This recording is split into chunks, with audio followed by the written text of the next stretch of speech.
Hey, how's it going? My name is James P. White. This is the Bald and Short of It podcast. That is Chris Mooney. He is bald. I am short, and we're both drinking. I'm drinking some Jasper pills right now. What are you drinking, big guy? Make his Mac. Maker's Mark, Yeah. sort of like Maker's Mac, but with other letters. Um, yeah. So this is the Bald and Short of It podcast. And it is, today is Tuesday. So this is probably, we'll see when this goes out, probably Wednesday. And we always start out with what our week's all about. Hey, Mooney, tell me about your week. Well, spent quite a bit of it with you, but pretty wild and crazy with the baseball. Fantastic run by the Jays. We'll get to that when we talk about sports a little bit, but that sort of a lot of stuff rested on that. We hung out Friday at Sherbrooke for Halloween. Yeah. That was pretty cool. I went to we go every year to the Deke House because they have their maze party. They build like a two-story maze throughout the whole main floor, and then the slide that goes down to the stairs that take you to the basement for the party. They had a great party. Boys did really well. Now, usually with this maze, you get the pledges to build it, and when I come on Friday at like around 5, they're still taping and everyone's scrambling to get it done in time. And believe it or not, this year it was done Yeah. by Friday Yeah. afternoon, and They it's were almost just doing some last minute decorations and stuff. yeah, that's right, you were there, like, and they, I mean, I was kind of blown away because I've never seen that in all my years where they weren't hustling and scrambling to get it done on time. So part of me is disappointed because it's nice to have something to hold over on them. It's like, what, you guys couldn't get organized, you couldn't get it done in time, like what's going on with this class, stuff So like now that. they can But hold it. Now they can hold it over you. Go, hey, we got it done first. Why couldn't you guys have all this time? Yeah, just it's saying. just there's always something you can find. It's just it's getting a little harder this year, which is a good thing.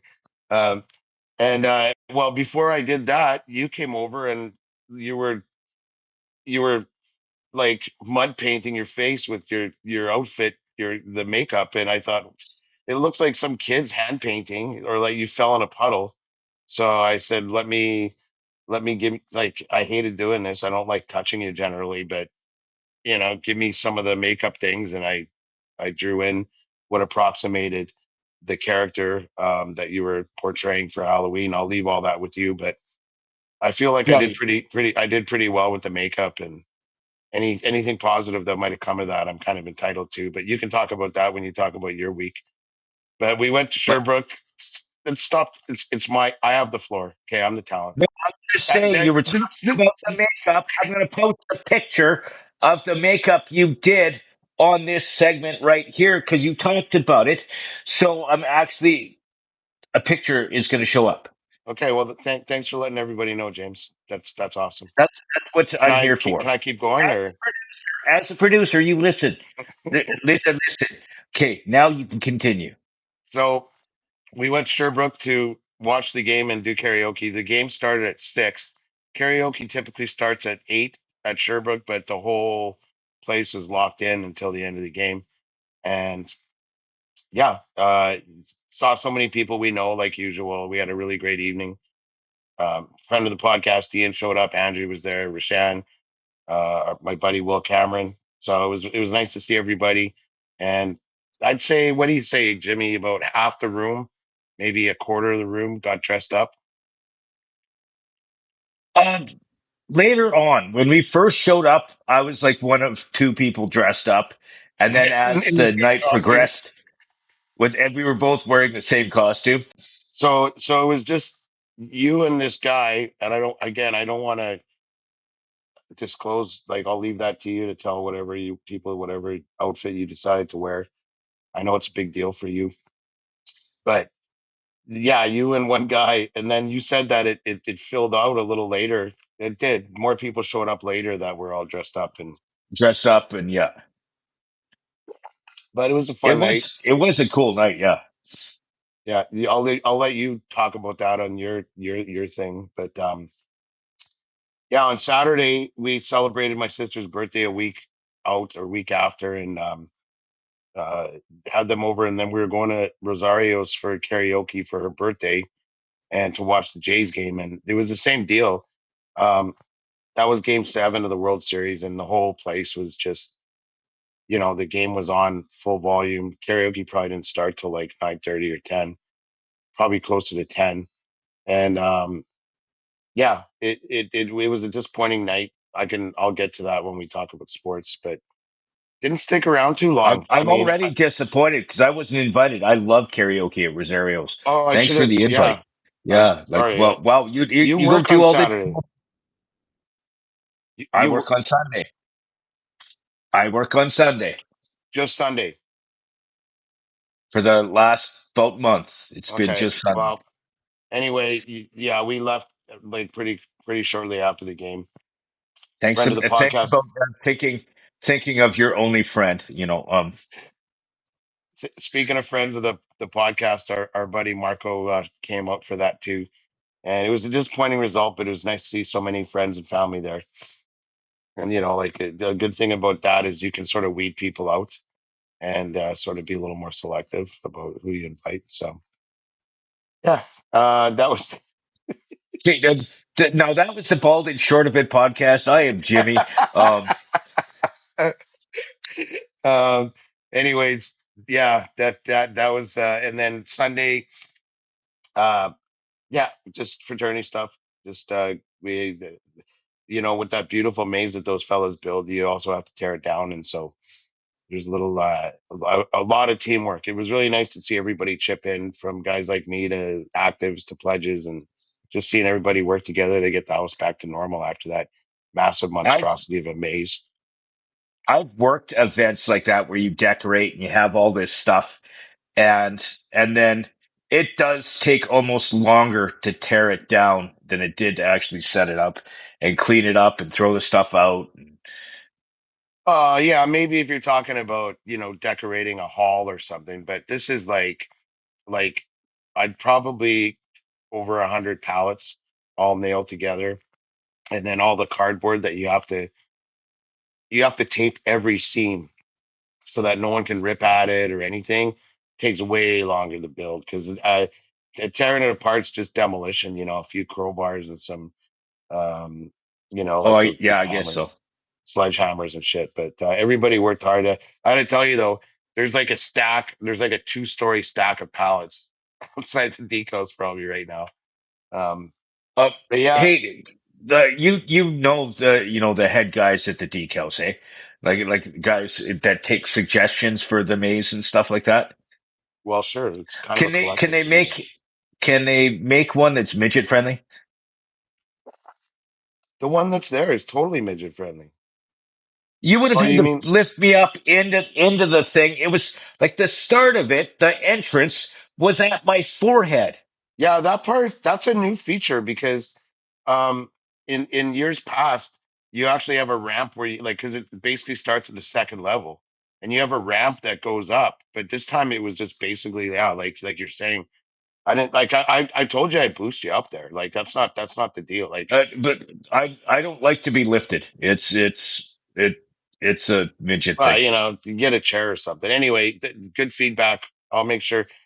Bayrat, friend of the podcast, Mike texted me, said, was Jimmy able to walk through the maze? That I was pretty would have funny. if I would have been able to get into it. Yeah. Anyway, that was, yeah. And then I watched the Oilers lose last night, so that's long and short of it for my week. Why don't you Yeah, tell us what you were up to, Jimmy? um, my week was, you know, for the first part of it was basically the same as yours. We were hanging out the whole time. Um, we we did the Jays game at the Sherbrooke. I love it there. Janet and the staff and even the regulars that are there, such amazing people. And we were kind of, and I was dressed up as Freddy from A Nightmare on Elm Street, and my makeup coordinator uh decided, yeah, that was Mooney. So yeah, he kind of helped.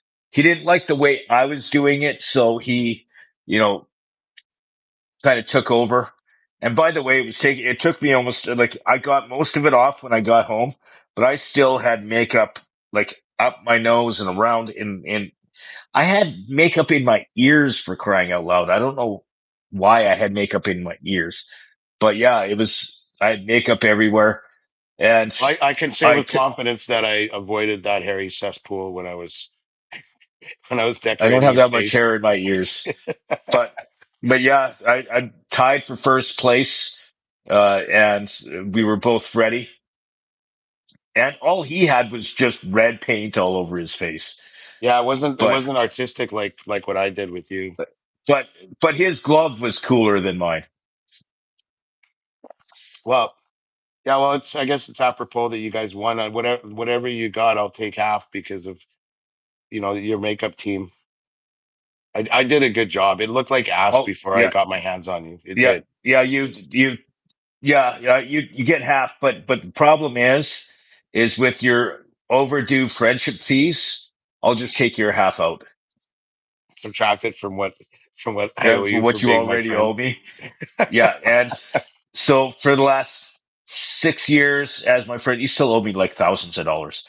Um, just saying. But It's a lot longer than that, but I'll go with 6 if you're charging yeah, by the year.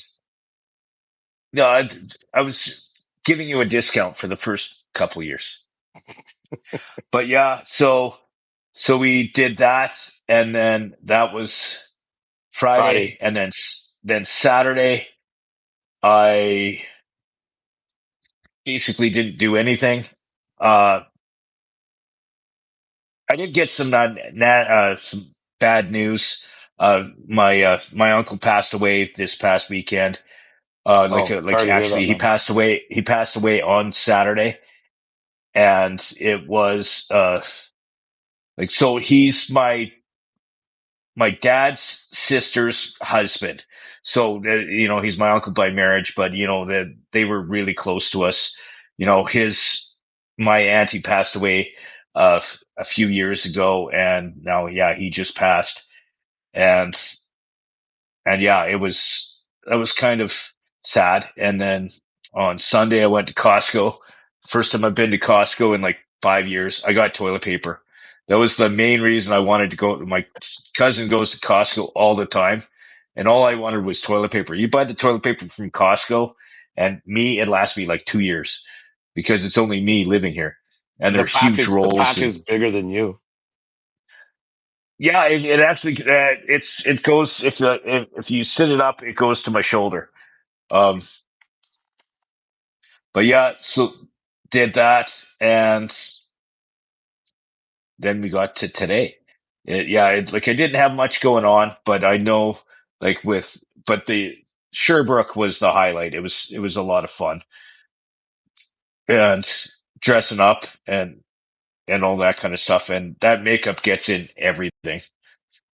Oh yeah, yeah, I know. You know what? I would never like. I had a rudimentary idea for a costume, but the Jays are playing, so I was wearing my jersey no matter what. Yeah, But you any were costume pretending that to be a fan. pretending Yeah, any any costume that I would wear though would not involve makeup makeup. or even those masks that you get hot and can't breathe in or whatever. Um, Yeah, I because I was gonna go at the mask, but they had the expensive one. The expensive one was like, I don't know, $60, and then there was a $20 one. But the $20 plastic one, it, it, I wouldn't have been able to. It wouldn't have stayed on my face with the hat on because it was like too high with it's the hat. So, probably too small too, eh? Because that's a lot of square footage. or the rubber helmet would have worked too, and that's a lot of square footage. But it was stretchable. Thanks for just pointing out that I have a big head, Baldy. Um, Hey, listen though, before we move on, I saw in the prep that you had a note there about your uncle, but I didn't know that he passed. So my condolences. What was his name? Roger, Uh, Roger Rumble. He's from Tabor. Uncle Roger. Cheers. Uncle Roger. Was it sudden or? He's been sick for a while, Mhm. and then it's like, and we got the news last minute when my cousin phoned me, and I don't know why I react that way, but when my cousin phoned me and told me it happened, as soon as she said, Uncle Roger passed away, I went, fuck off. And I like, it was an instant reaction. And then as soon as the words left my mouth, I'm sorry. I didn't like, it was because I Oh, reacted to my you're sister the same, incredulous, you know. but I reacted the same way when my sister told me about my dad, almost 6 years ago. Hmm. I reacted the same way, like F off, Yeah, yeah, it was. it's almost hopeful. It's like I hope you're kidding. Basically, is what you're saying. You know. The shock is it's a shock reaction, I guess. Yeah. But yeah, Yeah. No, for so sure. that was my week. Other than Oh, finding out a couple of big, events coming to Edmonton that we're going to talk about later that I'm yeah. kind of excited about. I also I left out like Sunday evening. I hosted. We have a thing that we do every year, like from back before I was a pledge. Um, and and I like it, and again this year, and I hosted four pledges and a bunch of actors and a couple of alumni brothers. That one of them is my pledge brother, and another one is a fellow that initiated. You know him, Zuki Kim Pazook. Yeah, yeah. Yeah, he initiated a year after me, and the best part of that is like it's an actual thing that happens every year, and to have three of us old guys who actually literally experienced it together, sharing stories from back when we did it, um, really kind of emphasizes sort of like the longevity and the tradition of what we do. And so like I got four pledge brothers sitting side by side, and my pledge brothers standing beside me, and we're telling them stories about when we were sitting in their seats. So that was kind of a nice night. And I think hopefully a good time was had by all. And I can't say enough about Andrea. Like she basically has to abandon ship. Um, but she put out a bunch of food for everybody, and I was just like, you don't have to do that. But just wonderful. I was really So, lucky. And by the way, so one they of the were at your house and she uh, was helping, uh, feed them and then you made her leave. well, she voluntarily went upstairs to do some work on the Oh, laptop. okay. You didn't kick her out of the house. No, no. Um, but interestingly, though, Jimmy is one of the pledges. This is a guy that pledged late, so I didn't get to meet him. But um, he's like a world class fencing guy. So um, I talked to him a little bit, and we're going to put the two of you together because of you Lightsaber know, proclivity. your proclivity for swordcraft. Lightsaber I would crafts. like I would film that, and I plan to at some point. Anyway, his name's Rosso. He's a really good kid, and So I'm he's looking forward to he's seeing that one of happen. the new pledges at the. Yep, yep. He's had an interesting life so far. I mean, he's been almost all over the world at a young age, but he from an early age he did fencing, and he's literally like Olympic class fencer. So I can't wait to see you kick his ass because you're the best, right? I'm just looking up a date. I got the perfect date for it, and it would be awesome for the house. Um, what day is May the 4th? May the 4th doesn't work. We'll do it before. Oh, May the 4th doesn't work. No, usually at the end of the academic year, like about half the guys stick Oh, around and I everybody guess. scatters. Oh, I guess that's the end of the year Yeah, because I'll May set the some. 4th is a Star Wars day. I know. I'll set something up in the basement, and we'll get the two of yous. You can show them a I'll few I'll things. I'll bring the sabers I'll bring my fucking camera. I'll bring five cameras. I want to get every angle. and all my tripods.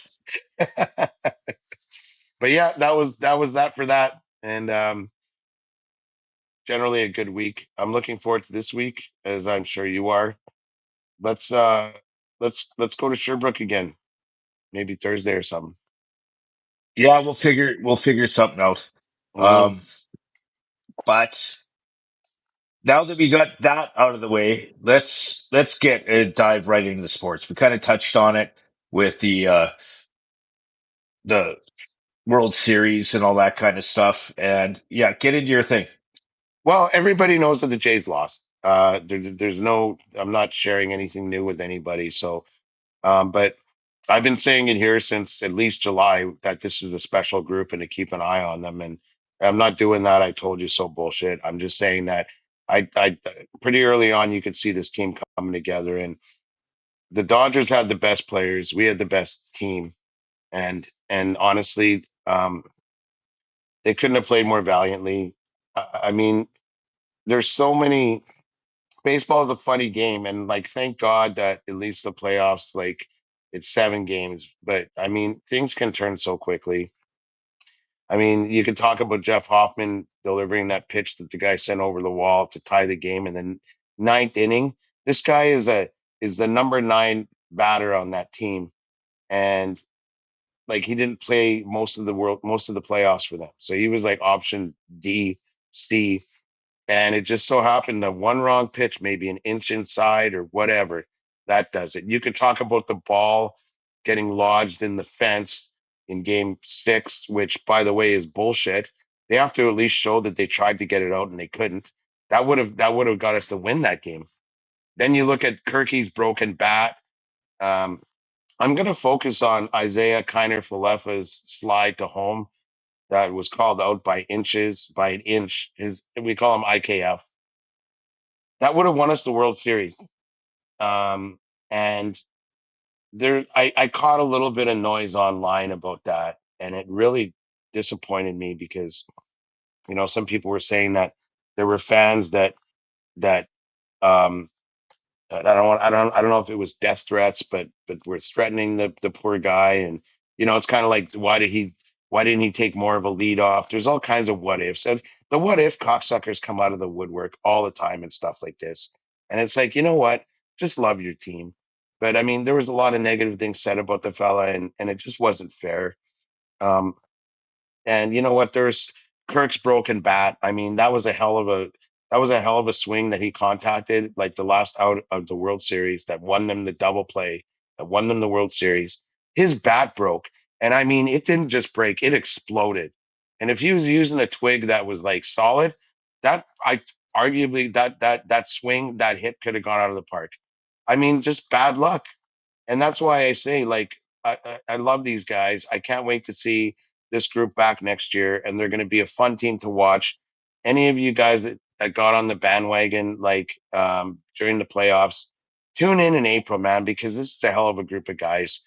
Every game's telecast, like on Sportsnet. There's 162 games a year. You don't have to watch all of them, but you got a free Friday, 5 o'clock, or any day, and spend some time with the boys because they're a great, lovable ragtag group of guys that deserve to win and they deserve whatever they get, and they're going to be deserving of a lot in the years to come. John Schneider, the manager's nominated for manager of the year, and he's obviously a favorite. I mean, they were last place club last year, made it to the World Series this year. The culture in there is phenomenal. So I can't say enough good things. But what I wanted to sort of segue to, based on that whole IKF stuff, is I've seen like a little bit of video, like just on X, like they show these unhinged, like, dummies smashing their TVs and like guys losing their shit. And it's like, hey man, it's sports. Okay. You got these emotionally dysregulated dummies. And just because what they're doing is extreme, it gets exposure. And they don't show the millions of people that were consoling each other and celebrating the team and how far they came, like we were doing on Saturday, and just really appreciating the goodness and the awesomeness of what we all got to see. I mean, it's not often your team makes it to the World Series and delivers that kind of entertainment. And whether you're happy or disappointed, you got to celebrate the team, not punch your fucking TV or make death threats to a guy or whatever else some of these unhinged fucking lunatics do. And the problem is, people don't understand, is that because of the proliferation of all this media all around us, everywhere, Facebook, Instagram, Snap, X, you name it, TikTok, is that these are extreme things, so they get more exposure, even though they represent like the very worst and the very few of us. This has been going on since time immemorial. I mean, newspapers back in the day when they were the dominant form of media, or even like like headline news, like TV news before cable, they wouldn't get a lot of traction if their headlines were "Man comes home from work, enjoys nice evening with family." But in truth, that's hopefully the vast majority of the lives that we lead. And to accept or presume that these fringe dummies and these crazy situations are somehow normal or the way society is declining is simply insane. We're all really decent and There's good people, and it's just that the there's the no more excuse for it.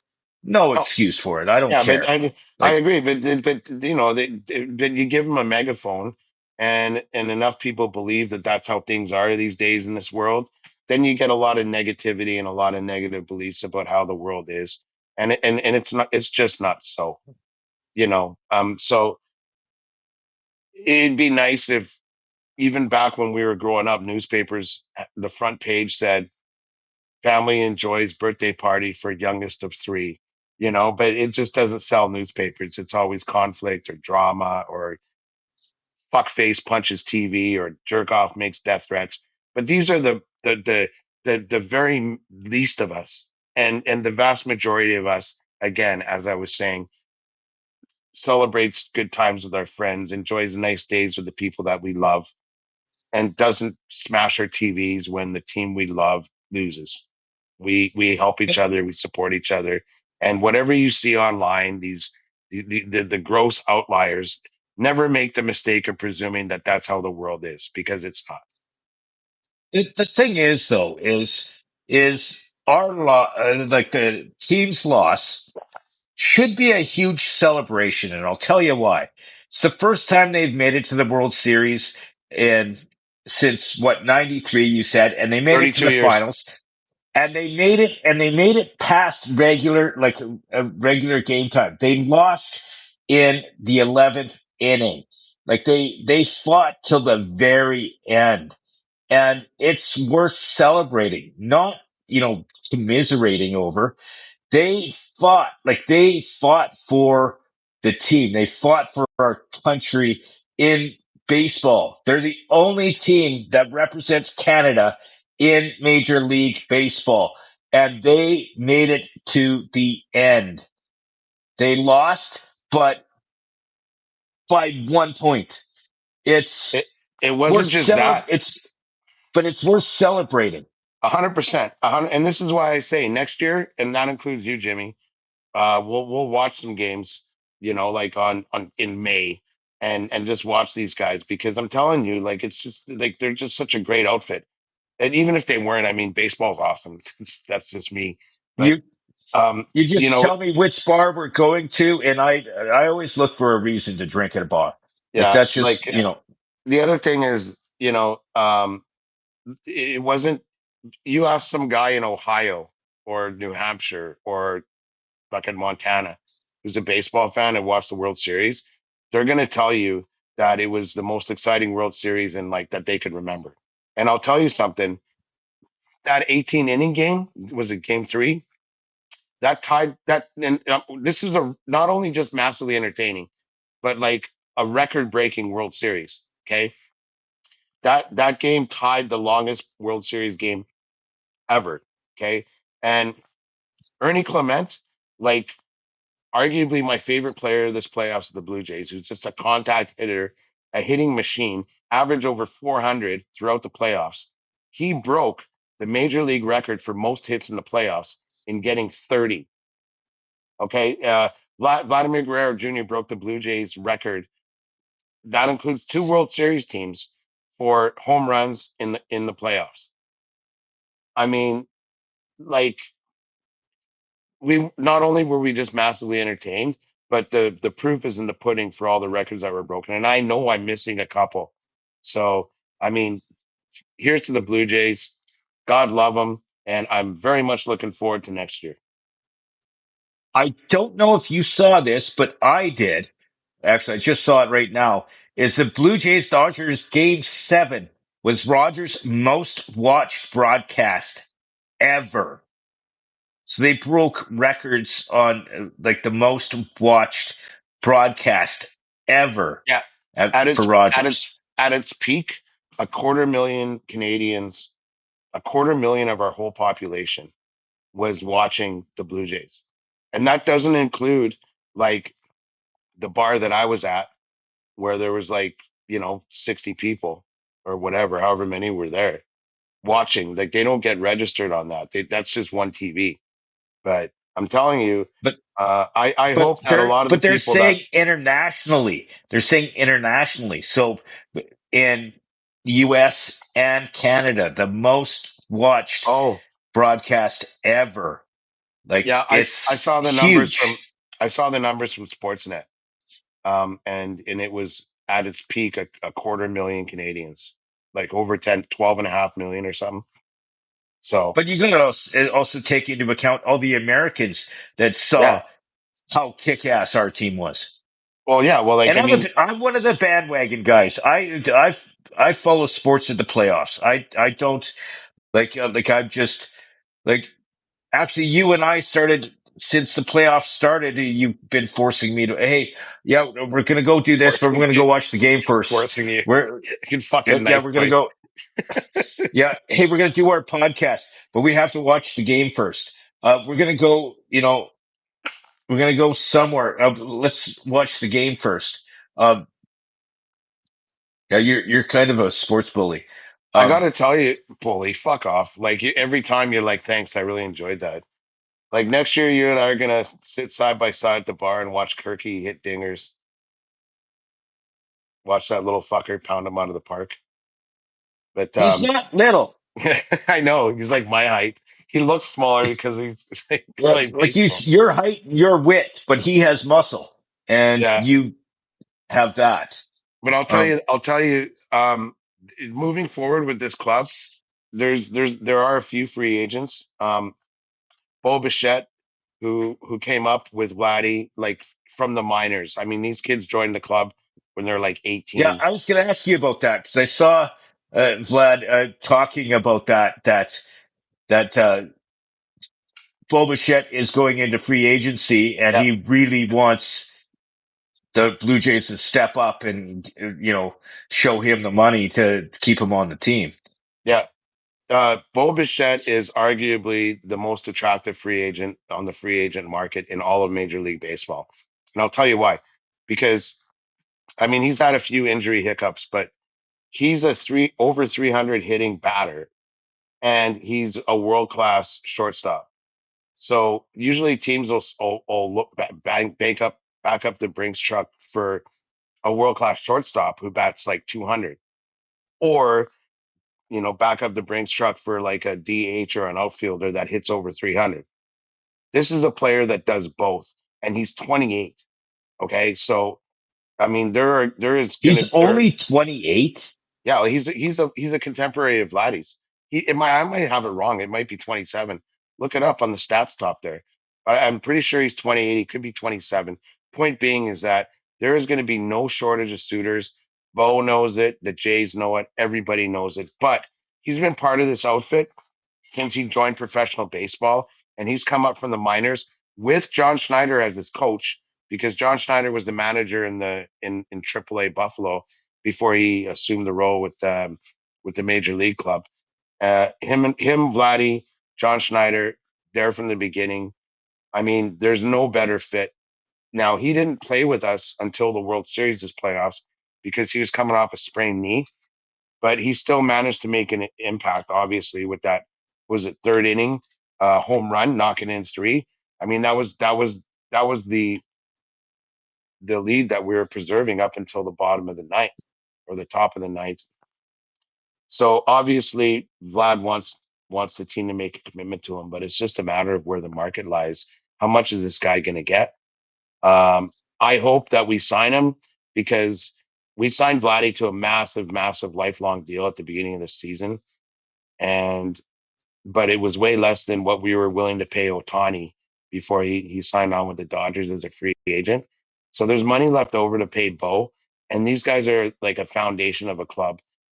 Would we So, be fine without Bichette? Absolutely, because the culture in that room and the guys that are staying are still staying.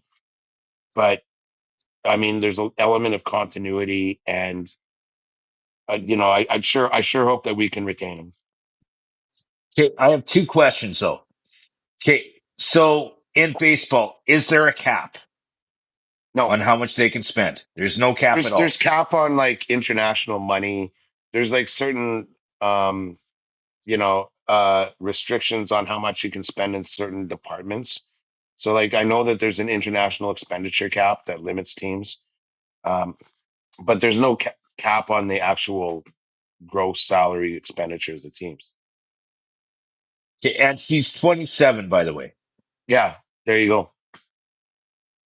So I mean, we're talking about a foundational piece, but at the same time, I mean, you've got Addison Barger that emerged massively, Ernie Clement, Kirky, Vladdy. I mean, people forget Anthony Santander, who we had to deactivate because he was hurt. He's a 300 hitter, and he'll be in the outfield next season. And you had guys like Nathan Lucas, Miles Straw, David Schneider filling in for him. George Springer, that's a red hot bat. I mean, there's so many positives. I could go on about pitching because Max Scherzer, um, Chris Bassett, and Shane Bieber are all unrestricted free agents. But I know for sure that Bassett wants to come back, and our starting rotation already has Barrios, who was injured, Kevin Gaussman, and obviously Trey Savage, who I can't say enough about. As your like three of your five starters. So we'll Okay, keep you so updated. I have a question for you as a Star Wars. No, no, I'm a Star Wars nerd, but I'm a sports uh invalid. So, Just okay, sports, a short sports invalid. So I know nothing about sports. just Okay, sports. We yes. established the Um, invalid, but yes, just sports. Okay, but getting in. Okay, let me just ask my damn question. Okay, shortstop. They, what's their position? It's the infield, right? infield, yeah, that's all infield. So like, So, just so so you, like, we'll between start. between the pitcher and the bases is that's Yeah, his area to get the ball. yeah, like basically, like we'll start from the outside. So you have like right field, center field, left field. So that's the three guys in the back, right, by the Yeah, walls, yeah. and then you have your infield, and you have three bases, but four positions. So, like, you don't have a guy standing on second base ever. You have like your first base who kind of sort of does, or at least maintains kind of like that sphere. Same with third base, because like a lot of balls go down the line, so they have to dive and catch them or whatever. And then you have shortstop, which is typically okay in between third base and second base, and then second base, which is typically in between first base and second base. So it kind of lies it so the gap between the first base and second base is typically covered by the first baseman and the second baseman. And then the gap between the third base and second base is typically covered by the third baseman and the shortstop. But why was Vlad? He's first base, right? Yeah, I read that. yeah, And why was he complaining that he liked working with Boba there yeah. because they're Well, like because how is that? well, that's easy because the obviously like you have an extra position, you have three bases but four positions, and typically like shortstop. So you have right-handed hitters and left-handed hitters. So right is, well, I can't do it on this thing, but like the guys whose bat swings on the right side of their body, those are right. Most hitters are right shot hitters, and so their inclination on a pitch is to send it in between second and third and outfield that way, right? So like to their left. So like a right batter is going to hit it kind of the opposite way, just the way that their swing Oh, goes. and left will go towards Yeah, first base typically between to first and yeah. second. Like if you think about if you visualize if you're swinging a bat, like which way you would generally be directed. So there's a reason why you need like players in between the bases because like a lot of those infield hits or those grounders they got to get fielded. The shortstop is the one who typically fields grounders from right bat hitters, which there is a majority in the majors, right? So you Okay. know that's the guy that's going to grab that grounder and throw it to first, right? So like if anybody Okay. who hasn't at bat, they want to get to first, they hit a grounder. You've got a competent shortstop who can field it quickly and fire it off to first. Vladdy's the first baseman. He likes Bo as a shortstop because they combine for a lot of outs, right? Okay. Okay, that makes sense. Yeah, and Okay. Keep going. okay, so yeah, you know what? That's um, I'm thinking.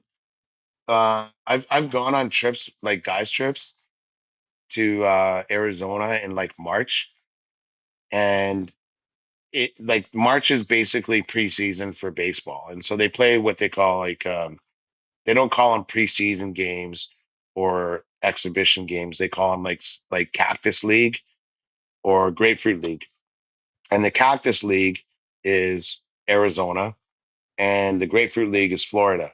So there's a lot of towns like on the outskirts of Phoenix that have like minor league ballparks, and they play all these preseason or like Cactus League games to get ready for the season. And I've gone in can you imagine it's the middle of March and it's like 25 degrees and you're sitting in a like covered table like with a canopy like in the outfield having a beer and it's like minus 20 in Edmonton. We should figure out a way to make our way down to Arizona and watch some Cactus League ball in March.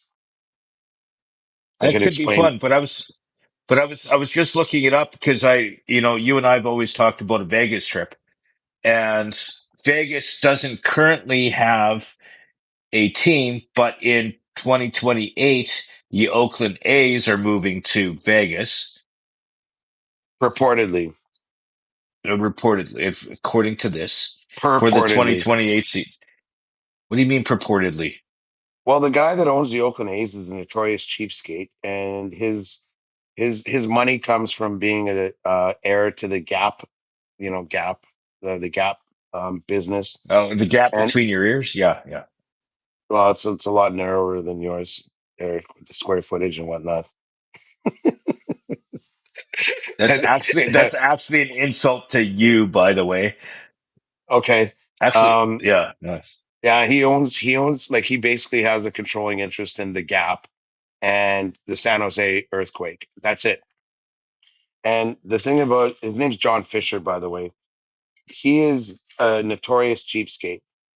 Anybody who's familiar with the movie Moneyball, it centers around the Oakland A's, and it really is all about saving money by using statistics to pay players less. That was the Brad Pitt movie. Yes, that's right. And um, there's a lot of fantastic players that came out of Oakland that when it's time, like guys like Bichette, maybe not as like high pedigree as Bichette, but just guys that teams want. And Oakland never keeps them. They always keep young, cheap players, and their teams always, well, yeah, pretty much suck because the owner doesn't want to pay them the money that they deserve. I'll give you a quick example. Marcus Simeon, he was with us. He was a lifelong Oakland A. His family was from the area. I think he played ball in Stanford, which is also in the area in college. So he gets drafted by the A's. He plays with the A's, and then he becomes a free agent when it's time for him to get paid big money. And he's negotiating with the A's, and they're giving him their bottom line, and it's not what he thinks he can get on the open market. So the Jays made him an offer, and it was higher than the A's. And you know what? He had a fantastic year with us. He was great. He actually mentored Bo Bichette. He was like he played typically second base, and he was a great player, and he's a great batter, just a wonderful. He plays for the Rangers now. They signed him to a massive deal after us, but we made him the offer, and being the guy that he was or is, he said to us, "I like everything about your offer, and I will sign here, but before I do, I'm going to ask the A's if they will match it. It's my hometown. It's the club I grew up cheering for. It's where I went to school. My family watched me play there." So he goes to the A's and they're like, no way. That's their owner. Now, the problem with the baseball situation where they're proposing to build the new arena at the old Trop, which is across from both the Excalibur and the MGM Grand, is that it's going to cost probably closer, like north of $1.5 billion to put that all together. And John Fisher is a notorious fucking cheapskate. And the only assets and the only nut that he has is his interest in Gap and the San Jose earthquake of the MLS, Major League Soccer. And everybody knows that he's this guy, and no one wants to finance him or partner with him because they're afraid he's going to fuck him because he's such a cheapskate. So, Why you won't he know, sell it? what's that? Why doesn't someone just try and buy it from him? Because he doesn't want to sell it. So he's like, I want you to be my partner. I'd like it if you gave me 50% of the money and controlled 25% of the interest. And so I'm being very basic, but I'm just saying that before people before you get too excited about, and I should be the most excited. I love the A's, even though they're in the AL, almost because they're like a lovable underdog. But we've got some great players. And Josh Donaldson came from the A's. There's a great catcher named Sean Murphy. I can't remember who he's with now. I think the Indians. He started with the A's. There's so many great players that came out of the A's. They're basically like a AAA ball club in the major leagues, and you just got to cheer for them just because their players deserve better. But Okay. So So to cut off your nerdiness when it comes to sports nerd, the whole purpose of me bringing that up was it would be a huge market to bring it to someplace like Vegas, where someone that would want to do a Vegas trip go there and watch a freaking game is kind of where I was kind of going at. Like all this stuff about, well, this team and this guy's a cheapskate. It would be awesome if there was a major league baseball team there, because especially with the fact we just got an NHL team there, like with not that long ago with the Golden Knights. That would be an awesome and trip for us to go and down yes, and an NFL team. and an NFL team. So and it's a strong market because they have huge tourism.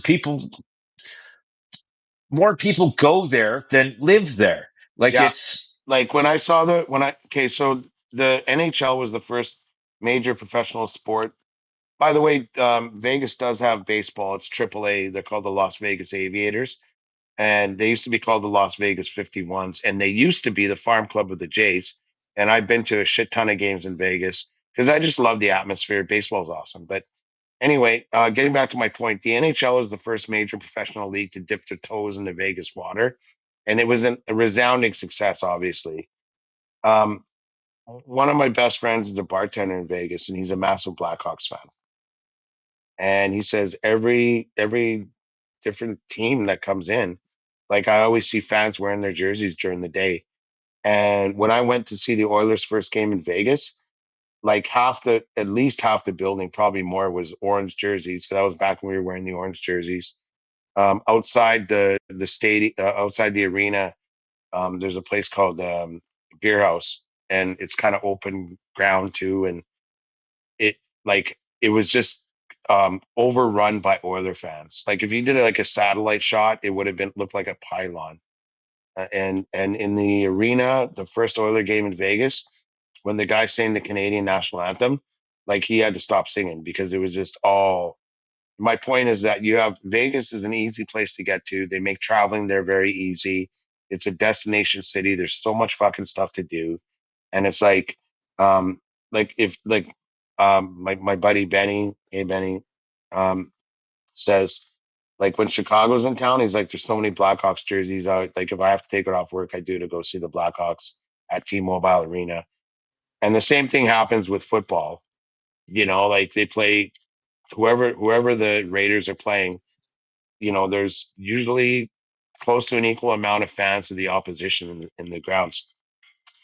Now, why baseball is actually the perfect sport for that is because it's not just one game. Baseball is typically 3 or 4 game series between teams because there's 162 games in a season. They play like 3 game series on your field or my field to mitigate travel. So you think about it, if I don't know, let's just say the Yankees are playing the Las Vegas A's, hopefully, I hope for it, but I'm skeptical because of John fucking Fisher, but I already talked about that. But let's just say that or, maybe I'll do a better example, I don't know, like the Cleveland Indians. So let's say the Indians are playing the Las Vegas A's on a series, and it's like Wednesday, Thursday, Friday, or Tuesday, Wednesday, Thursday, right? Like where the way the 3 game series sits. You got people flying in on Tuesday to watch the game because they're going for the game, but they're going to be gambling, they're going to be eating out, and they want to watch all 3 games of the series. Then it's Thursday, they're going to stay the weekend. And I mean, because of the nature of baseball and baseball fans and the access that Vegas has, I mean, holy shit. Baseball is like a fucking gold mine in Vegas. And some of the designs I've seen from Bally's, who owns the land and all that, have like a casino attached to the stadium and stuff. I mean, if those people stay at Bally's, like fuck, God love them. I mean, I'd stay at Excal because all it is a pedway. You just walk across the street and there it is. But I would be overjoyed if that ever happens. I remain skeptical because of John Fisher, the owner of the Oakland A's. Okay. On a different note, now that we're done the Chris Mooney Sports 45-minute run, we're going to Sorry, get into sorry. something to wake people up. I'm And sorry. I'm sorry, Jimmy. I because didn't like this officially was the Sports 45er. holy shit. Um, Sorry, dude. like, I hope it like, was and informative. I only fell asleep through half of it. Um, but on a different note, there's a lot On of a what big now? stuff.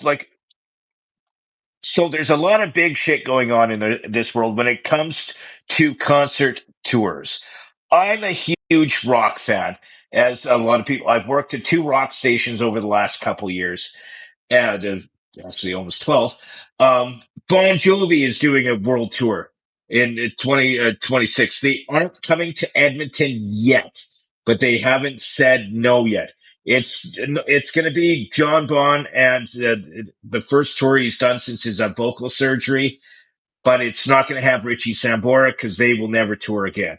That's they don't like each other. Uh, Iron Maiden is coming, but not to Edmonton. The Foo Fighters are coming to Edmonton. They're coming to Rogers Place. And one I'm excited for because I've been to 2 shows of ACDC at Commonwealth Stadium. I've been to 2. I haven't even watched one song because I worked there. And I really want to go to the one Commonwealth Stadium in next year. As I said, I worked there. I was a ticket taker, and both shows I went to during Thunderstruck, thunder actually struck. There was rain in like the first one that we actually had a shelter in place, so we had to evacuate the stadium to get everybody on the concourse or out of the stadium in case of a lightning strike. So we but that was right as soon as Thunderstruck hit. I want to go see a show there. I've been to 2. I haven't even seen one freaking song. Like, yes, and That's coming next summer. I think it's in August. Yeah, And you said you're not a fan of stadium shows. no, I'm not. Uh, the sound, obviously, it's not contained, so it's not controlled. So like if you're sitting in the in like way up, it kind of sucks. The sound. The spirit's cool, but then there's also kind of That's like, weird. That's weird though, because like I'm by the gate and I can hear all the music. I just can't see jack shit. I can hear well, all that the makes sense. songs. Like you're in like if you think of like a music studio, it's almost like kind of like sound containment. How they have the dampers around. Like I don't know if you've worked much in radio or whatever, but people like No, people that I know that have I know. people that I know that I have that are competent and that kind of thing. I know you're not or whatever, but sorry, it's just it's all about acoustics, right? This this could be the last bald and short of it podcast unless Mooney gets another short guy. Yeah, you're like Mooney. Why don't you explain sound to me, being a radio guy? No, but you understand. Like it'll come through, and you can hear it. It sounds less echoey and less open air than if you're sitting in the bleachers and it just the sound just goes out. Like it's contained a little more if it comes to you. But um, I did see the last ACDC show in Edmonton, and they like I think there was lightning when they were doing Thunderstruck, and It happened the last two shows. yeah, and I was sitting in like the upper deck, so I wasn't really getting a sound feast for my ears. But um, like it was raining, man. It was raining heavy, and there was people leaving, and I'm like, there's no way if the band who has to fucking play in all this shit is not leaving the stage, then I owe it to them to not leave, right? And so that's the The only precursor to that is when the staff is trying to evacuate people because of possible nah, that danger. wasn't that. That wasn't that. Like people weren't going out. Because Like, and I'm not. I know I know the first year we had to evacuate people. We had to kick people out of the stands. I remember Yeah, that one. that wasn't the show I was at. And by the way, if it was, and you tried to do that, I'd probably tell you to fuck off. But I'm just saying that that never happened in the show that I was at. But for the most part, the sound was shitty. We were in the upper deck, kind of farther away from the stage and closer. And but it started raining, and I saw people leave, and I'm like, really, really, like, if the band's on the stage and they're battling through it, then I owe it to them if I'm a fan to sit there and watch it. And by the way, it was fantastic, at least in terms of the effort and like what I could hear. Like they like I was there for a couple of other shows like when they did that fundraiser at Commonwealth Stadium for Fort Mac. Remember that when Yep, Nickelback was on stage and all that kind of stuff? It's not that bad up in that area, at least for me. I enjoyed it. It was fun. I'm But just like I think it like maybe I think about this too much, but it's like how much does it cost me? Okay, because there's three considerations: sound quality, how much it costs me, and and like crawling through 50 odd thousand people to get home at the end of the thing. So there has this to be seems like like, a personal problem. It really does. yeah, probably it's a Chris Because Mooney thing. Yeah, I go to a show for the energy in the room. Like I've been to shows where I can't see jack diddly shit. I can see people's asses and heads when I'm watching a show, and I enjoy every fucking second of it because of the energy in the room, the energy that the band goes. And if you're there to watch a show, part of watching the show is watching the crowd, being part of something bigger than just you. And if you have to leave and dude, I'm upset. I have to walk through a crowd of 50,000 people to go yeah, to yeah. get That's a okay, consideration. just to get on a train. Dude, I'm shorter than you are. If I'm walking through a crowd of 50,000 people, I have 50,000 asses wrapped around my head. And you are above all that. So you need to lose that. That's called being a whiny bitch. Okay? That's plain and simple. Like if It's you're like, if you're worried about that, then just, buy music videos and like watch YouTube. Like don't worry about going to shows if you're worried about being around a crowd. Like yeah. I wear asses as a necklace when I go to shit like this. Like You fight also me. said that, like, you also said that, like, I really like being part of something that's bigger than me. And to that, I would say to you, like, well, then go to the grocery.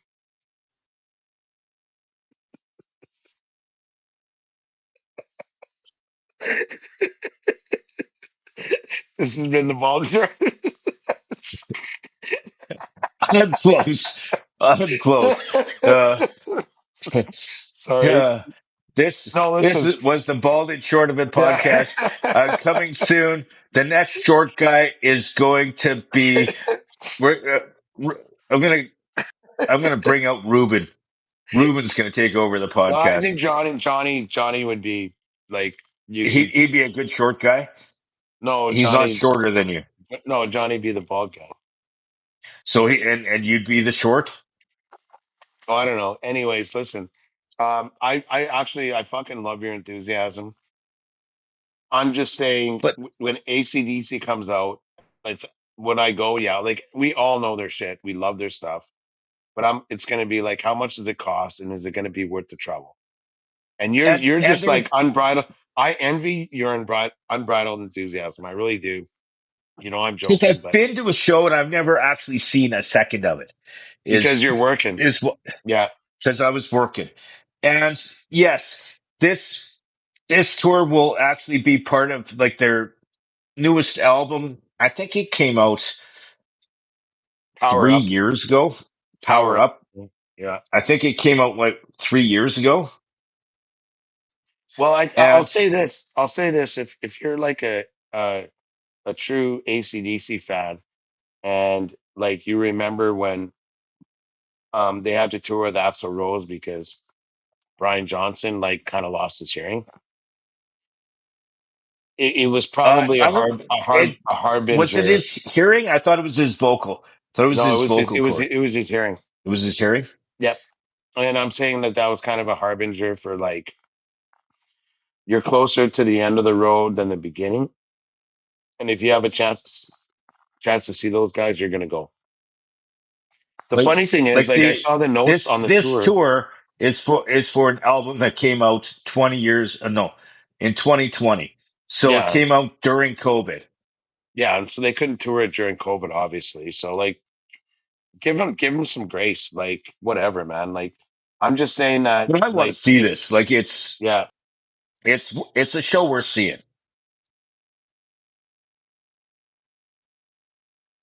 Just Well, my opinion. if we can get our hands on some tickets that aren't like in the stratosphere and that aren't like $500, then I'll go with Okay, you. but just so you know, Mooney. Okay, and I mean this from the bottom of my heart, which you've killed a little bit of today. Um, I mean this from. I don't have to go with you. I have more than one friend. I know that, Like but like like I like I do. I have other people that actually like to spend time. And it's not about Mooney all the time. I'm just telling you, I'm going. I don't give a two flying fucks if you're going.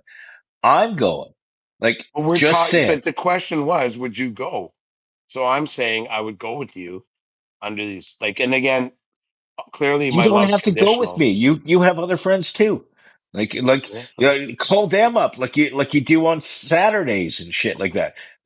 Your friends that you go, hey, yeah, we're gonna go do this. Oh, yes, ooh, yeah. Oh, yeah. Okay. Don't forget about the midget. But Yeah, that was a okay, fucking massive oversight, though. Not for nothing. Like, and that's I'll actually leave been the that. fourth. That's been the fourth massive oversight that we've had since being on. Oh, what? Oh. you were around during the week. We went on the boat and we could have brought you, but I didn't even think about it. Like, okay, so I digress. Episode Okay. 20, by the way. This is episode 20. Oh, this is episode 20 and Yeah. it could be the series finale. Um, It's paper. It's paper. The yeah, 20th. It's paper. this, So this is, I'm gonna this hide is out the in front of your series apartment finale. and Uh, throw fucking paper airplanes at you. um, I read something, dealing with music. I want to stick kind of in the music area because this kind of, Me too. I, Because of the I, tours you announced. I want to talk more about that. Go on. yeah, but I don't want to touch because we've already mentioned the tours, but, uh, Buck Cherry's a front man. He was talking about what it's like. His name's Josh Todd. What it's like, making a living in music now that you don't actually make money. Like you're not selling albums anymore. They're Yeah. not focused on. It's all focused on streaming. And he goes, yeah, like you try to get people to stream, and the more streams you get on YouTube, on this and that, you make money. But where you make your money and what you need to focus on to be successful. And I found this to be very important, even with, the former Bald and Short of It podcast brand, um, You mean is the former? fact that, because this is the final episode, is you focus on the brand. Like see, you focus on the brand. Buck Cherry focuses on the brand. You focus on it for but also sprucing it up and making sure keeping it vibrant, Fresh. posters, Fresh. fresh, and Yep. focused on brand recognition, even for younger people. Because if you just focus on brand recognition for your normal listeners, you'll stay at that level. But you need something that every uh, genre, every age group will recognize. That's Yep. why, like bands like AC/DC, why they're so successful is songs like Thunderstruck and all the great tunes that they Da, da, have. da, da, da, da, And like da, and it's da, just da, da, even da, da. even my 6-year-old nephew, as soon as that guitar riff comes up, they know exactly what song that is and they're singing. And Yep. that's what you need to focus on is your brand and stuff like that. Like they do make money on streaming now, but not as much as they did back in the No. day because It's a massive and the record. fraction of what you get Yeah, when you sell a physical product, i.e., a CD, which is the last known physical product for music. And so, yeah, like you're in a different realm here. And one of the great things about, like for us as fans, about that dynamic shift is that bands make money touring. So, so we that's where they actually make get the most of their money. yeah, we get to see more shows basically because it's like I'm not going to make money off this album even though everyone loves it because I'm only getting like 1 cent a play or a point 0.001 cent to play on Spotify or whatever the fuck like. And I'm not sure it's good or it's bad. Um, it's in a way it's kind of good because I mean there's bands that had like the number one album in the world, and the record company goes, "Oh no, we'll get you a plane. You guys can tour." And all of the proceeds go to the record company, and they give them fuck all. And the record company makes all this money, and they're like, we just had the number one album in the world. We spent 18 months touring, and I got home and I couldn't make my mortgage payment because they said I owed them for the flights and the blah blah blah and the whatnot. And so now you see record companies, or not even record, like Sony, who owns like half the catalogs, and Universal, who owns half the catalogs, investing in the streamers, and they're still paying artists shit. But at least with this, when you tour, like when like back in the day, Billy Joel's like I toured The Stranger, and I sold out arenas for like 200 dates, and the record company said I owed them. At least now you can control that. So you put out a good piece of art. You're not going to make a lot on the streaming. Maybe you make a few hundred or whatever grand, or I don't even know. I don't know the dynamics, but you control your tour. You control where you go. Your ACDC. You get a But stadium. also with smaller bands, like, I know that because I've talked to a lot of local bands over my career with radio. Like that's the only way that they make money is That touring, and it's not run by a label. They run the tour. They like they give a percentage to their manager, but that's where they make the money.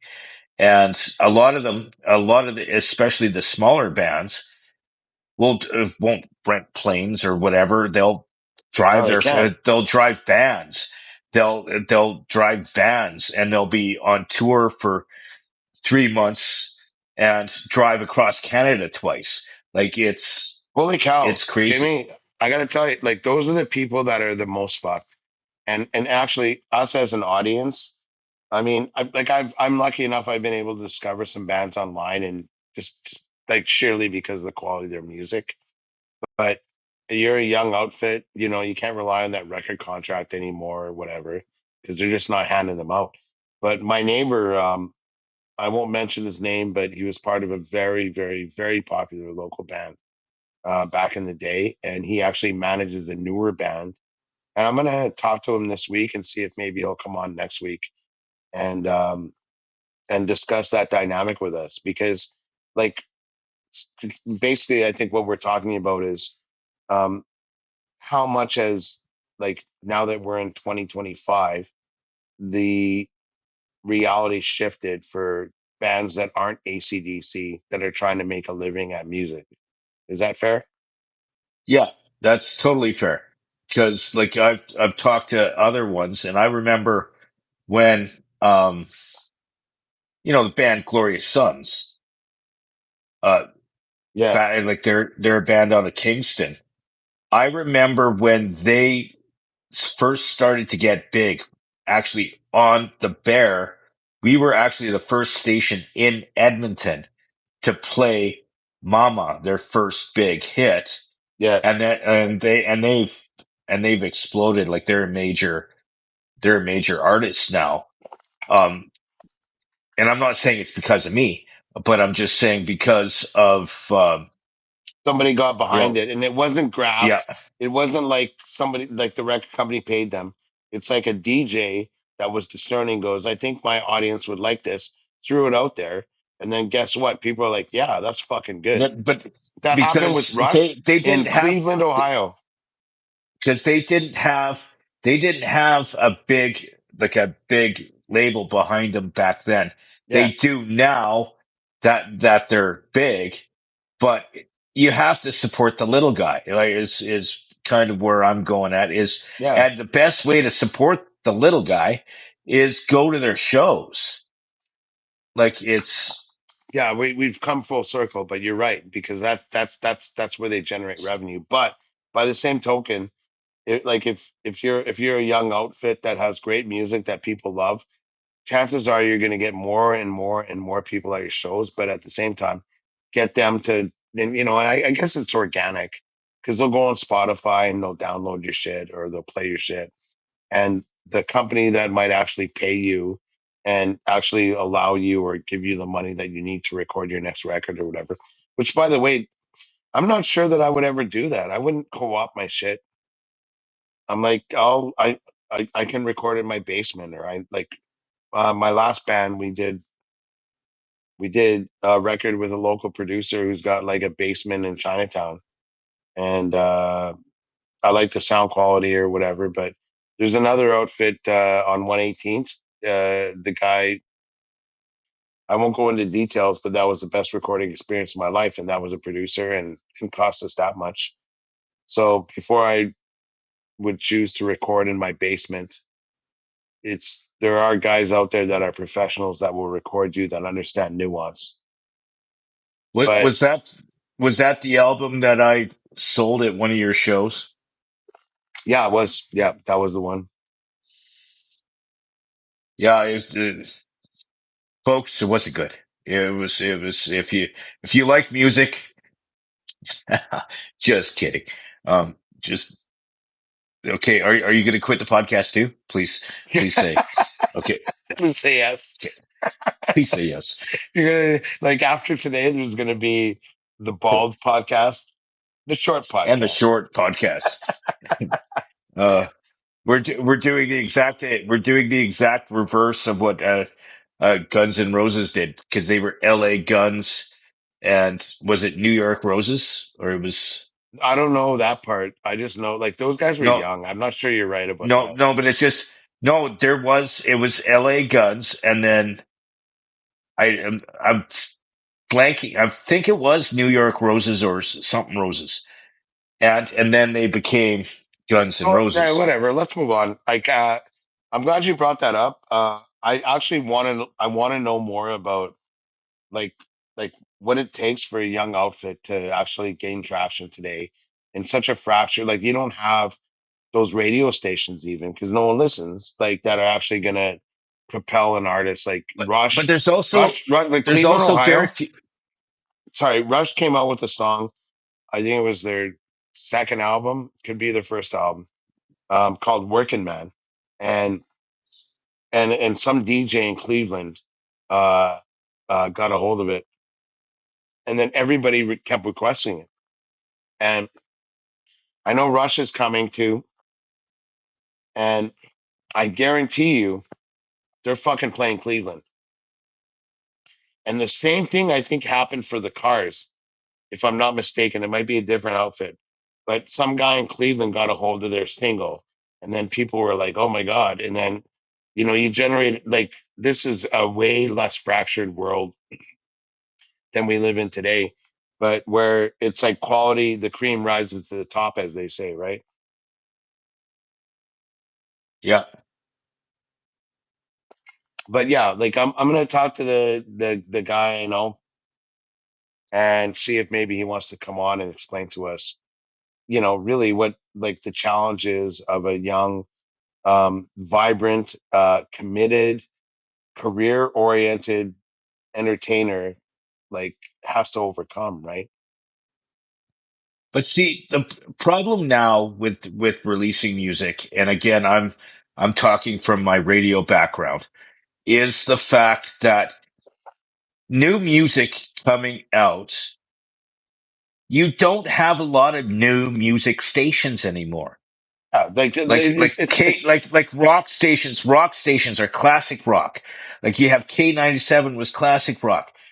Cruise, which I worked at, was classic rock or classic hits. Like the Bear plays newer music, but only from big artists.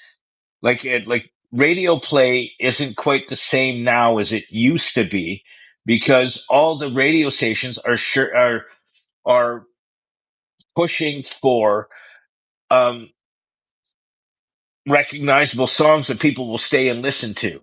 Because yeah, if you're sitting there listening to a song and you've never heard it before, some of the time you're going to flip the channel. Like yeah. So like one of the big stations in the city that do play newer music is Sonic. They play more recent music, but all the big stations now don't. And yeah, that's also hurting the big artists, and they won't bring in new artists. It's frustrating. Like and the ones when that I don't worked like at when no, but when I worked at Cruise, we had to ask for permission before or ask for forgiveness rather than permission when we bring in a local artist to pitch a show that they're doing and do a song because as soon as our boss heard about it, they're like, "Oh, we lost listeners there." Um, it's it's asinine that yes.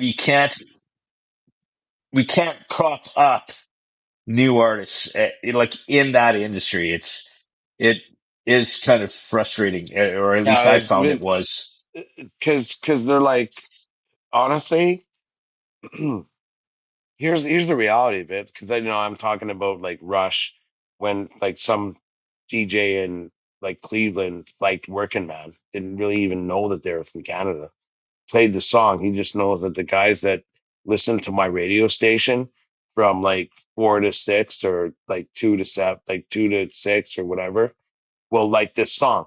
And he was free to do that. But more importantly, the guys that were doing that, were working 4 to 6 or 2 to 6, whatever it was. Um, they didn't have podcasts. They didn't have Spotify. They didn't have, you know what I'm saying? It's Yeah. like there was only one avenue by which they could hear new music. So automatically, as the artist, you get exposed to more people. Yeah. So like a better way to put that is like let's just pretend for fun that like Hey Jude was never written, okay? And I wrote it last night in my basement. Like how would I get that song out there today? We should save that for the guy that I'm talking about. Maybe we'll get him on next week. Yeah. That might be an idea because I'd like to know in what world someone that you wrote Hey Jude. It's not. It Um, could. Okay, I'm sorry. What if you wrote it? Okay, it doesn't matter who. The point is I'm, that I'm, we're in November 2025. You create a work of art, and believe me, there are people out there doing that. But it's like, how am I able to um, have that piece of art acknowledged? Is the question. but you lost me at you writing Hey Jude. I'm sorry. It's just, You're letting your hate define you.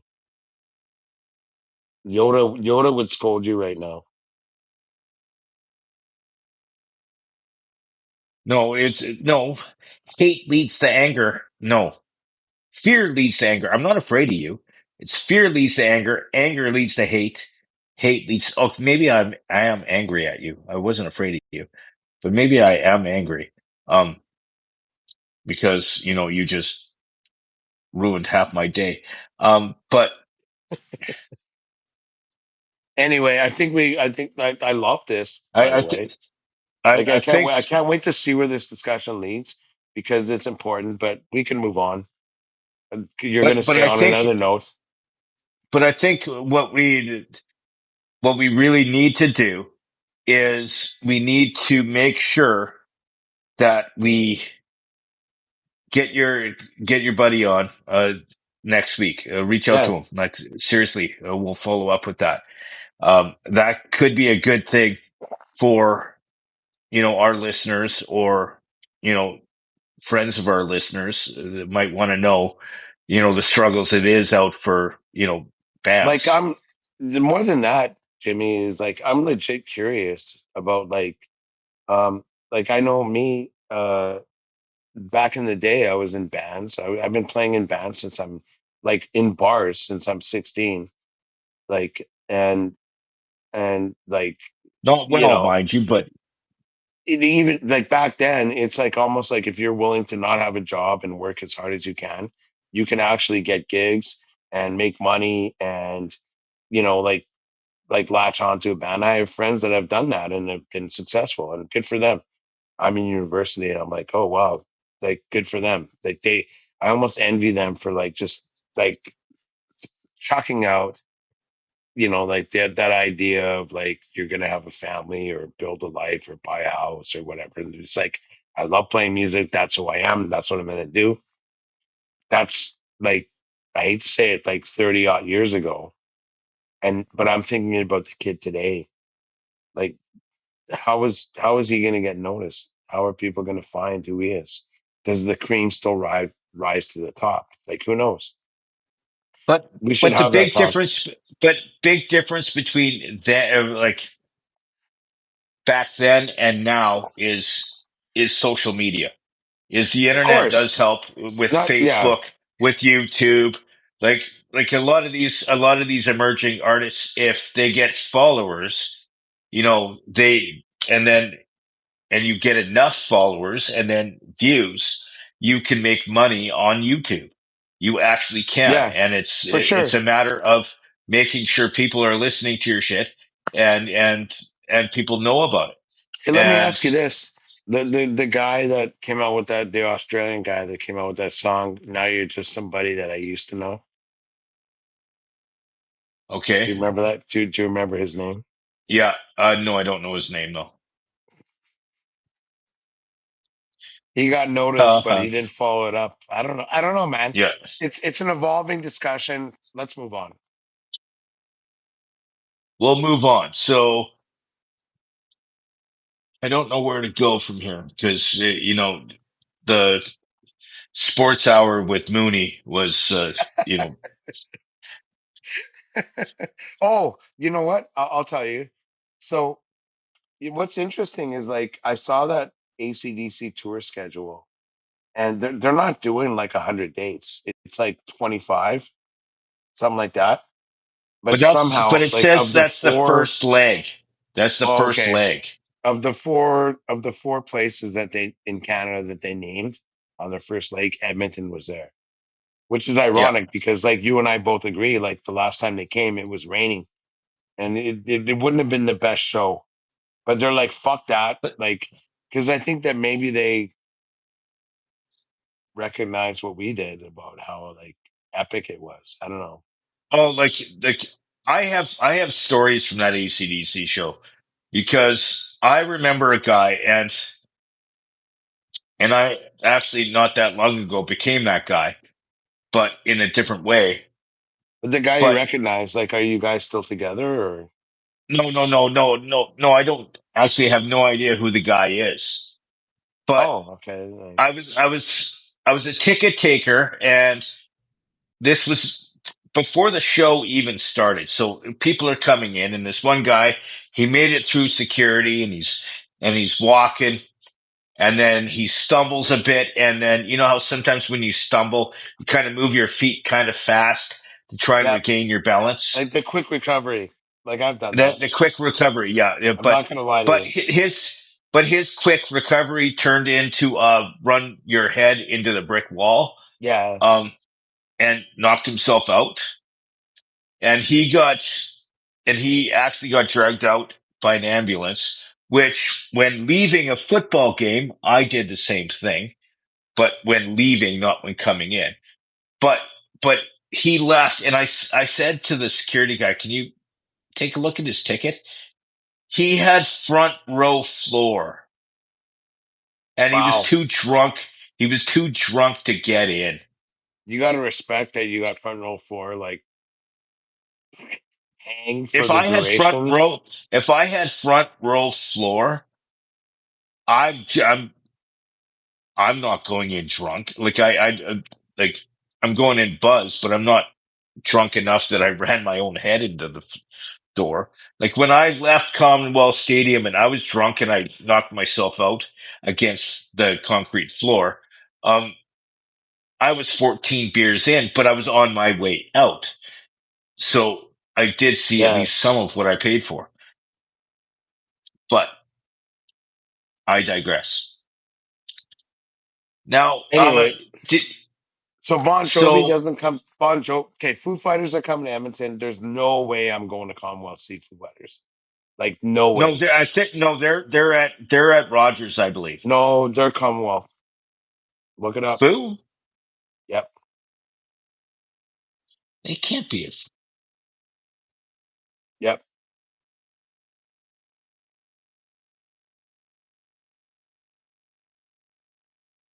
Yeah. They're at Commonwealth.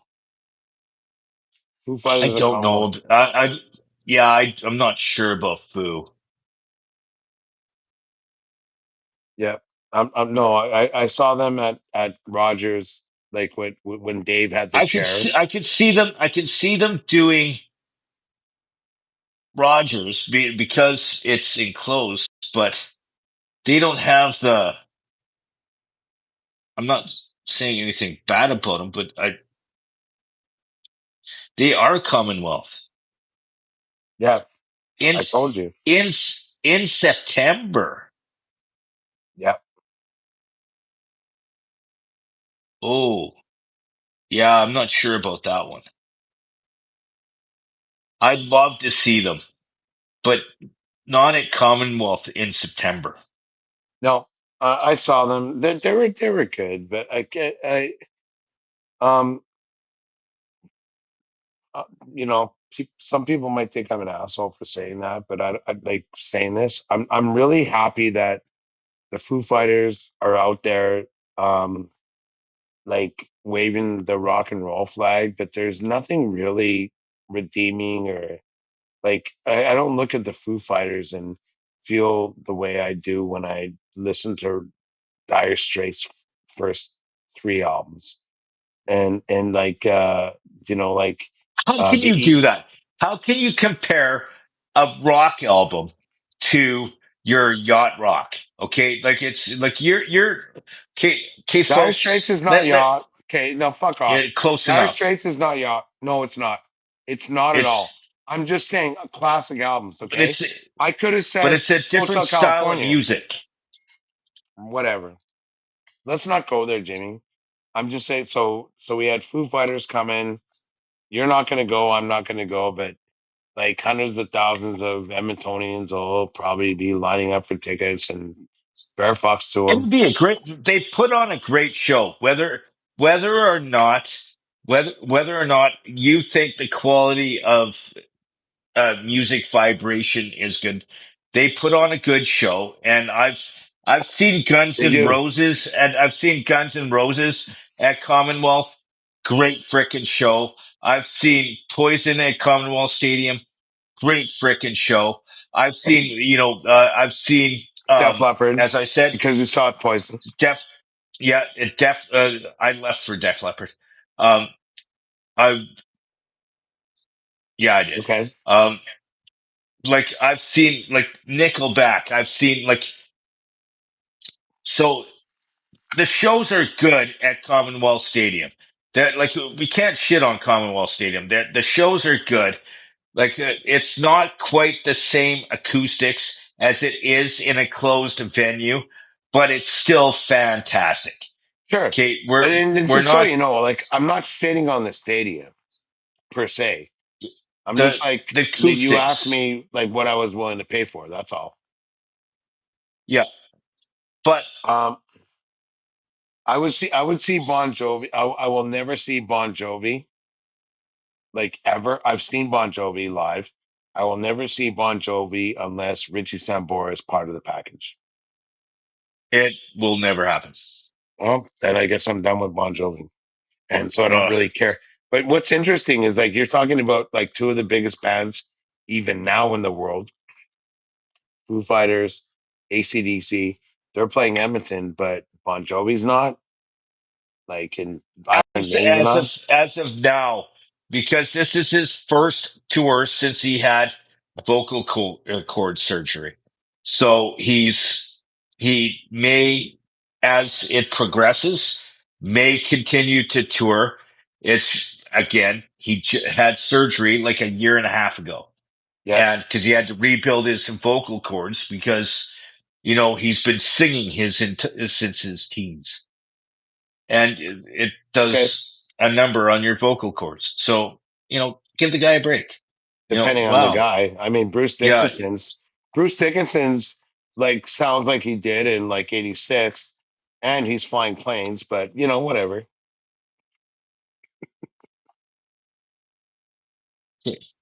And that was the Bald and Short of It podcast for the Well, last hang time on a minute. ever. Hang on a minute. Bruce Dickinson is the lead singer of Iron Maiden. I know who he is, and they're going on tour too, and they're not coming here Yet, yet. maybe after But, this. but I wanted to hit on one last thing before we say goodbye. And because I saw this, and I saw this in the news, a man was billed $1,500 for towing and tickets for a vehicle he didn't own because he used to own it. So what it was is he sold this guy the the vehicle and then left it somewhere. It got tickets and whatever, but because the guy didn't register it, he was billed. for a towing and storage bill of over $1,500, and he's owed it because the guy who bought the car from him didn't register it. He had a plate with him when he bought the car, but when he left the car, he took the plate off. So there's no way that the police or whatever can prove that can prove um, that it's his. Because according to the government, under registration, it's owned by this guy. Yeah, and this is news. Like somehow, like let me guess, CBZ. Okay, are you going to be a dick the whole No, podcast or just not most at of it? all. Not at all. I'm just saying. Okay, hang on. Hang on. What Stop. I'm Stop. You describe the situation. I'm gonna give you my take. Okay. that's So what I'm looking for. good. We agree. Anyway, uh, guy sells his car to a third party, right? And they give him consideration for that car, but he doesn't like guarantee confirmation that the the transfer of the car, i.e., the registration of the car, switches to them. Yes, Yeah. So he took the money, but he didn't get confirmation that the car like registration. he filled out the transfer forms and all that kind of stuff, and the guy had his own plates and drove away, but he didn't Guy had his actually own place. transfer it to So his. I'm like, here's all the paperwork. Take it to like registration, whatever they do in BC. Come back and I'll give you your $500.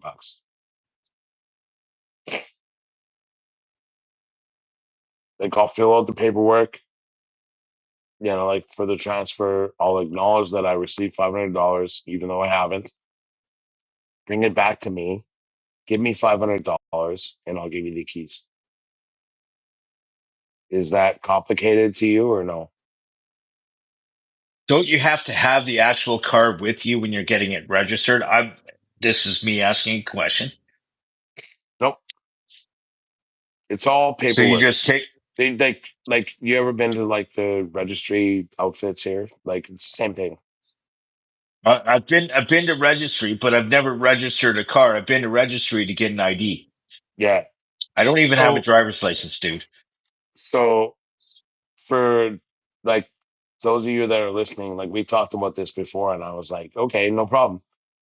Um, whatever fines you incur because the registration of the car has not been switched from me to you, who gave me money.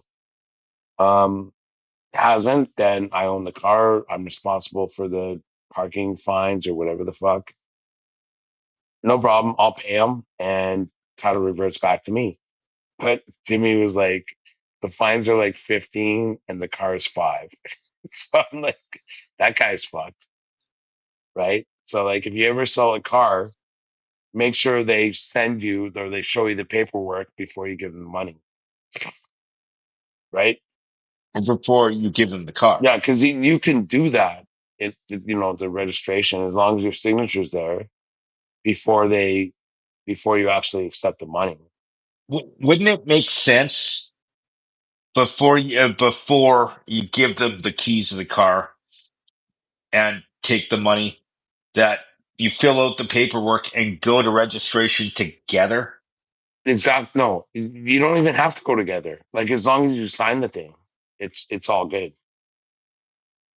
But I'm Yeah, like, but before I give in you this, before I give before you the we car, before we conclude this transaction, please give me confirmation that you are the that registered it's title holder. registered. Yeah, See, that makes sense. See, that's the kind of answer I wanted from you, and which makes sense. yeah. Not the other bullshit that do whatever. But I Now, having digress. said that, like CBC made that a big article, which is kind of ironic because No, it's all but it was more. but the thing is though, is if you looked at the section it's just local stuff that happened. It's like troubleshooter, be aware of this. And it actually says in like the section it's under is be aware of people doing this. So that's why it's the story. It's a Like, be like, like, aware. like, think about this for a minute, Jimmy. Like, let's just pretend, like, for fun, that you're like part of like a bank robbing gang that's been moving its way slowly across Canada, and you're like, hey, Oh, I'd be a uh, great bank robber. Um, totally non-identifiable. no, You I, like if you could drive a car, you'd be the perfect getaway man, except for the fact that you I, can't drive a car. I'd be that great guy to go up to the teller. Give me all your money. Okay, Jimmy. Like, how did you know it's No, me? I'm wearing a mask.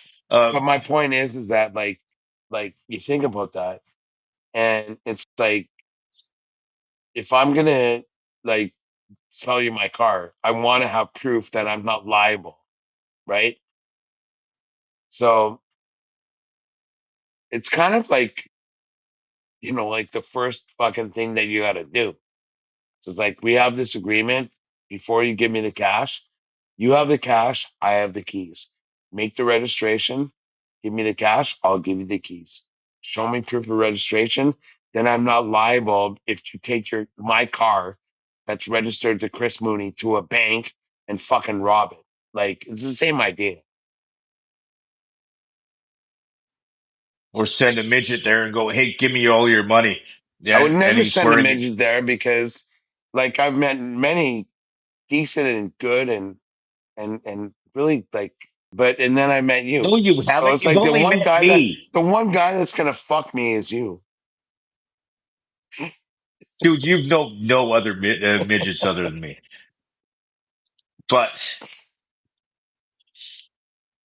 But you know what? On a different note, we are officially ending the On Bald and Short of uh, It podcast. We are officially ending it. on a I different am note, James P. White. I am James P. White. That is Chris Mooney. I'm short. He's an asshole. And see you next time.